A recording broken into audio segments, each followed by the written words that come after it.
With the election just one more day away, everybody's starting to question what the transition of power from President Obama to the next president will look like. Will it be a peaceful transition, or will we see resistance from the other candidate and their supporters? Maggie Miller is in the Flash studio with more. Maggie?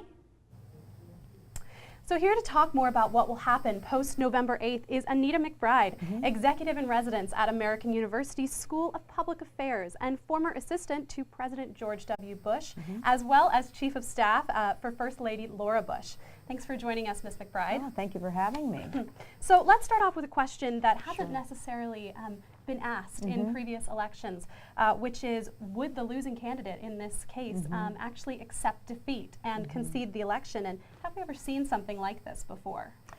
Well, to answer your first question, I hope that they accept and concede defeat. I think, you know, one of the most important things after all of the campaigning and all the rhetoric of the politics during an election period becomes the very important part of governing. And that's a solemn duty to the American people, that transitions are transparent and that they are executed in the most professional way possible. Now, to your second question, have we seen something like this before? We all remember, or many of us should remember, the election of 2000, where for 5 weeks we didn't know who the President of the United States was going to be.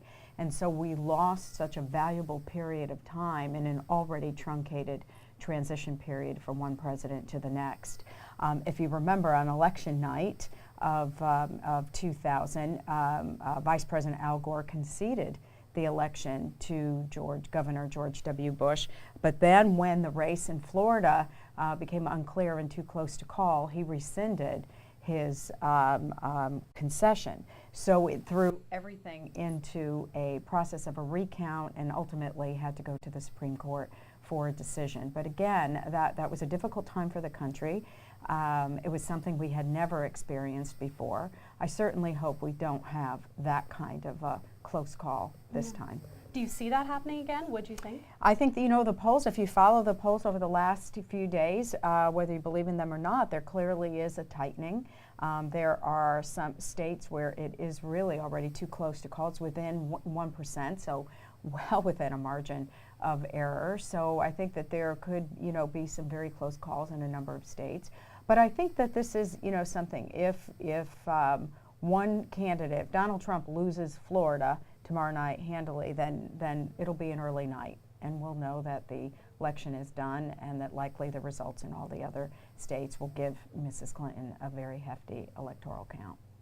And of course, I ask about the issue of concession because, of course, Donald Trump said in the third presidential debate that he indicated he would not accept the results if he lost the election. We actually have a clip from that third presidential debate, if we can watch it now. Sure. Loser concedes to the winner and that the country comes together in part for the good of the country. Are you saying you're not prepared now to commit to that principle? What I'm saying is that I will tell you at the time. I'll keep you in suspense. So based on that clip, what would it look like if the losing candidate did not concede? Well, first of all, I'll go back to my original point that I hope that that doesn't happen. And I think that it gives, it would erode the confidence of the American people that the process of governing and the process of transitions, which have guided us from our first president to the current president, that the standards of transition be upheld, because I think that's very important for the American people to have confidence in their institutions. I think you heard after that comment at the debate and then at other campaign rallies and all in surrogates for candidate Trump that they walked back that comment quite a bit. And again, knowing that that is not a winning formula to give confidence to the American people. So actually, we have some polls about Trump saying that the election has actually been rigged at recent rallies, which of course has led his supporters to claim they won't accept the election results. Another sort of maybe questionable comment. We have one poll specifically from the New York Times on the topic of not supporting the results that say 86% of Clinton voters say they will accept the results if she's not elected, while only 63% of Trump voters say that they will accept the result. What will happen if voters themselves don't accept the election results? Well, I think voters have to be given the confidence that the process, that the election booths, that there is no tampering at elections, at election sites, at polling sites all over the country. And I think we'll be watching that very, very closely throughout the day tomorrow.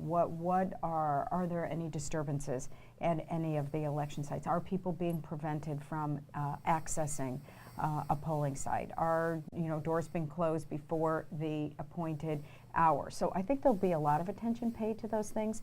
I feel very confident, though, that our processes are in place to protect our elections. There's no real evidence that anything that's being suggested has happened or will happen. And so I think to the percentages of the Clinton supporters that will accept the result, I think that's great. And I think for the Trump supporters who are less than confident, they need to hear from their candidate at the very top. It's the leadership at the very top that's going to drive what they accept. Well, based on this leadership, I know that there has been a lot of unfavorability ratings for both of these candidates. Yes. Historically, they are some of the most unpopular candidates in history. We actually have another poll from the Washington Post that shows that 60% of voters view Trump unfavorably and 56% feel the same way about Clinton. What challenges would either candidate have to overcome in order to restore their personal legitimacy in the White House after such an unpopular campaign? Yeah, I know. They're not. Neither one of them, whoever wins, is not going to be starting with the best possible belief in their ability to bring the country together. And that's very, very, very concerning to me. I think of everything out of this campaign and this election. That's where the leadership quality and the character quality has to exist immediately right after the election is over, the campaign is over, and a winner is declared. Reaching out to people who have not supported you. I heard Mrs. Clinton say some of that at a rally today, that she wants to represent the people who did not cast a vote for her. I think that as much as both of them can reinforce that, they'll have to have some early, quick wins when they come in to the White House, though. Someone like Mrs. Clinton, who has been in the public eye, been in public service for so many years of her life, also has been in the Congress, knows the right thing to do. She'll have to reach out to the other side. There are people in the Republican Party, in the Senate, in the House, that do want to work with her, that haven't supported Donald Trump. Reaching out to them and having some early quick wins would be important for her. For him, he is going to have a tougher climb because there are so many people on the Hill that are unwilling or uncomfortable about working with him. Yes. Well, thank you so much for your insight into this, Ms. McBride. Sure. This was Professor Anita McBride here at American University. Coming up, with WikiLeaks and the emergence of other evidence, investigative journalists have been busy this election cycle. We'll talk about how the latest revelations have affected the campaign with renowned journalist Charles Lewis. Stay with us.